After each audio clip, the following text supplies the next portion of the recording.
नमस्कार दोस्तों, आप देख रहे हैं कुशीनगर सस्तक लाइव न्यूज में आप सभी का स्वागत है।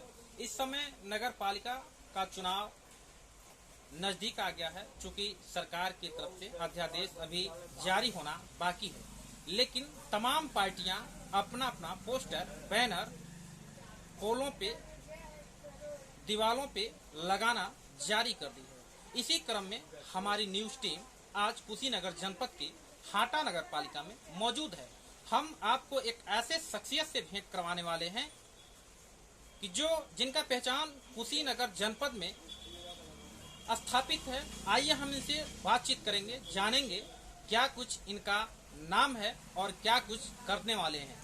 जी, कुशीनगर सस्तक लाइव न्यूज में आपका बहुत बहुत स्वागत है।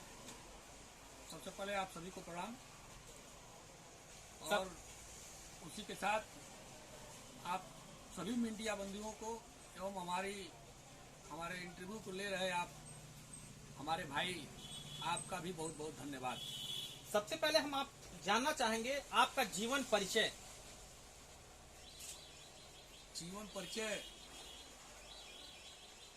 क्या जानना है?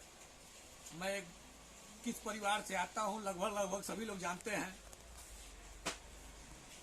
और संघर्ष की बदौलत बढ़ा हुआ आदमी अपना जीवन अपने मुंह से अपना जीवन परिचय बखान करे, ये मुझे लगता है उचित नहीं है।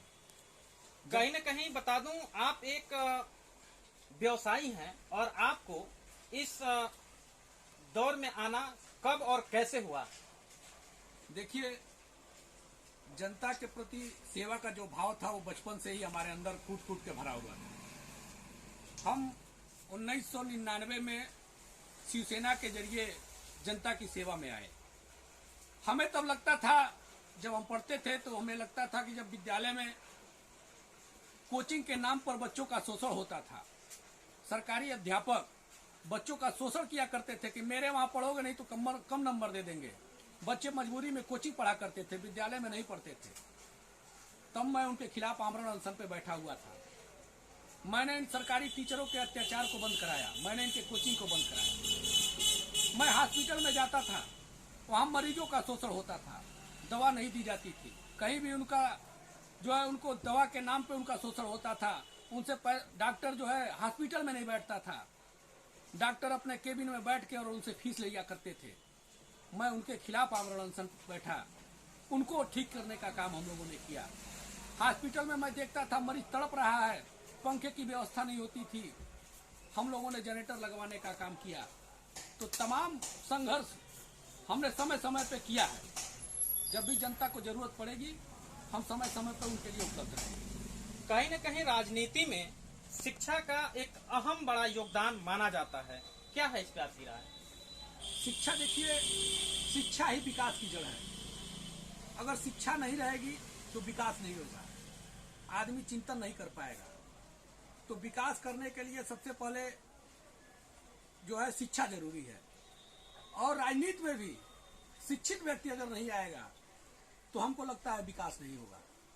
तो शिक्षा का अहम भूमिका है। और कहीं न कहीं अगर मुझे जहां भी मौका मिलेगा तो मैं शिक्षा को लेकर आगे बढ़ने का कार्य करूंगा। आप भी इस हाटा नगर पालिका के चुनावी मैदान में आप भी कूद पड़े हैं, क्या है आपका पूरा मकसद? देखिए, चुनावी रण में कूदने का मतलब इतना ही था कि मैं 18 साल से राजनीति करता हूं, 18 क्या 20-22 साल हो गए, लेकिन मैंने कभी चुनाव लड़ने की जो है कोशिश नहीं की। मैंने कभी चुनाव लड़ने का जो है विचारधारा मेरे अंदर नहीं आया। लेकिन मैं आज देख रहा हूं कि चुनाव का, राजनीति का व्यवसायीकरण हो रहा है। जो जनसेवक है, जो जनता के बीच में रह रहा है, उसका कहीं दूर दूर तक पता नहीं है। लेकिन व्यवसायी व्यक्ति वो व्यवसाय कर रहा है। बड़े व्यवसायी व्यक्ति फॉर्च्यूनर और स्कॉर्पियो से आके जनता की सेवा क्या करेंगे? प्रतीक बर्नवाल ने धूप और बरसात और जब ठंडक का अनुभव किया है, तो आप बताइए, ठंडक और धूप बरसात का अनुभव करने वाला व्यक्ति जनता की सेवा कर सकता है कि स्कॉर्पियो और फॉर्च्यूनर में चलने वाला व्यक्ति जनता की सेवा कर सकता है? ये तो जनता का निर्णय है। वही सर, बिल्कुल सही आपने कहा। लेकिन जनता अगर अपना समर्थन आपको देती है तो आप जनता के लिए कितना खरा उतरेंगे? आज तक का मेरा इतिहास उठा लीजिए, मैं ज्यादा लोक लुभावने बातें तो नहीं करूंगा, लेकिन आज तक का मेरा इतिहास उठा लीजिए। मुझे जहां तक लगता है कि मेरे ऊपर कोई दाग लगा नहीं है और न मैं दाग लगने दूंगा। और जनता के सम्मान की लड़ाई, जहां कोई भी कीमत जनता के सम्मान की लड़ाई में चुकानी होगी, जनता के लिए कोई भी कीमत चुकाना होगा, तो प्रतीक बर्नवाल उसके लिए हर कदम पे तैयार है।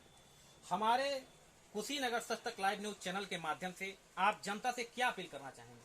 मैं जनता से अपील यही करना चाहूंगा कि अगर सामान्य होता है, पार्टी मुझ पर विश्वास करती है, तो मैं पार्टी का प्रत्याशी हूं। और जनता अगर मेरा साथ देती है तो विकास, बेरोजगार, शिक्षा और स्वास्थ्य, ये हमारी जो है बुनियादी समस्याएं हैं, जिस पर मैं खरा उतरूंगा।